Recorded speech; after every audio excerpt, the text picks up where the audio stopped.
বাদ দেওয়া হয়েছিল বিসিসিআই সেন্ট্রাল কন্ট্রাক্ট লিস্ট থেকে। 2024 সালের 28 ফেব্রুয়ারি থেকে 2025 আফটার আইপিএল এখন কোন পজিশনে রয়েছেন শ্রেয়াস আইয়ার? কতটা ফিট তিনি? আবারও কি ফিরতে পারেন পুরনো তালিকায়? ইংল্যান্ড সিরিজে থার্ড টেস্ট ম্যাচের আগে ব্যাক পেনের কারণ দেখিয়ে দল থেকে বাইরে গিয়েছিলেন শ্রেয়াস আইয়ার। দেখানো হয়েছিল তিনি ফিট নেই।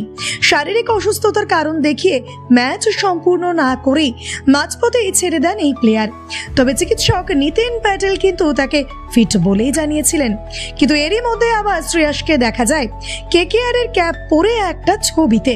ব্যাস তখন থেকেই প্রশ্ন উঠতে শুরু করেছিল, তাহলে কি শুধুমাত্র শারীরিক অসুস্থতার দোহাই দিয়েই কি ডোমেস্টিক খেলা থেকে নিজেকে সরিয়ে রাখতে চেয়েছিলেন শ্রেয়াস? এরপর সময় হয় 2024 আইপিএল এর।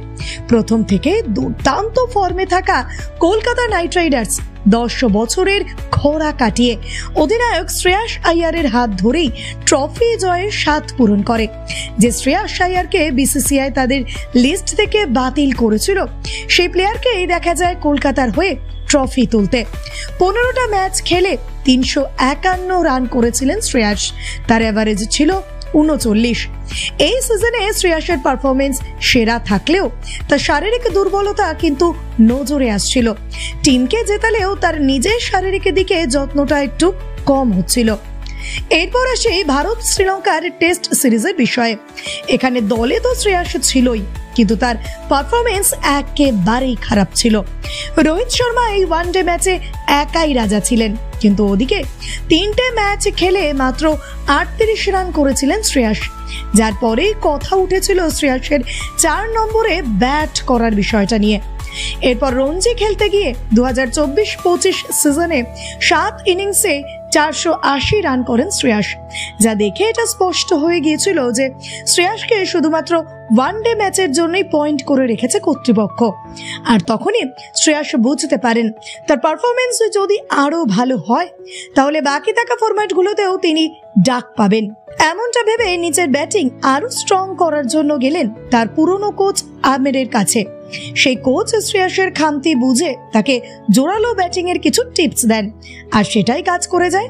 পরবর্তী ইনিংস খেলতে গিয়ে 3 ম্যাচে 181 রান করে কোচ আমিরের মান রাখেন, যা ছিল ইনিংসের সেকেন্ড হাইয়েস্ট স্কোর। ধীরে ধীরে উন্নতি করছিল শ্রেয়াস। এই সময় ভারতীয় দল চ্যাম্পিয়ন্স ট্রফি খেলতে ইউএই যায়। সেখানে খুব ভালো পারফরমেন্স দেখায় শ্রেয়াস আইয়ার। 5 ম্যাচে করেন 243 রান, যা গড়ে তোলে একাধিক রেকর্ড। এই ম্যাচের শেষে টুর্নামেন্টের সেকেন্ড হলেও ভারতের সর্বোচ্চ রান সংগ্রাহকের তালিকায় প্রথমেই চলে আসে এই প্লেয়ারের নাম। আন্তর্জাতিক ম্যাচের সঙ্গে সঙ্গে আইপিএলেও বেশ ভালো ফর্মে ছিলেন শ্রেয়াস। 2024 সালে কলকাতাকে জেতানোর পর এই দল তাকে আর ধরে রাখেনি। শ্রেয়াসকে 2025 আইপিএলে দেখা যায় পাঞ্জাব কিংসের হয়ে ব্যাট ধরতে, আর ঝাঁঝালো ব্যাটিং করে এই প্লেয়ার বুঝিয়ে দেয় কলকাতা তাকে ছেড়ে কত বড় ভুল করেছে। 26.75 কোটির এই প্লেয়ারকে অধিনায়কত্বের দায়িত্ব দিয়েছিল পাঞ্জাব। 17 ম্যাচে 604 রান করা এই প্লেয়ারের নেতৃত্বে ফাইনালে গিয়েও বেঙ্গালুরুর কাছে হেরে যায় পাঞ্জাব। এবার দর্শক বন্ধুরা, আপনারাই বলুন, শ্রেয়াস কি পারবে নিজের হারানো জায়গা ফিরে পেতে? শ্রেয়াস কি পারবে বিসিসিআই সেন্ট্রাল কন্ট্রাক্ট লিস্টে নিজের নাম ফিরিয়ে আনতে? ইংল্যান্ডের সিরিজে তাকে দেখা না গেলেও পরবর্তী ভারতের কোন ম্যাচে দেখা যাবে এই প্লেয়ারকে? কমেন্টে জানাতে ভুলবেন না কিন্তু। ভিডিওটি ভালো লেগে থাকলে লাইক শেয়ার করবেন, আর চ্যানেলে নতুন হলে সাবস্ক্রাইব করে বেল আইকন প্রেস করে দেবেন। দেখা হচ্ছে পরবর্তী ভিডিওতে। সকলে ভালো থাকবেন, ধন্যবাদ।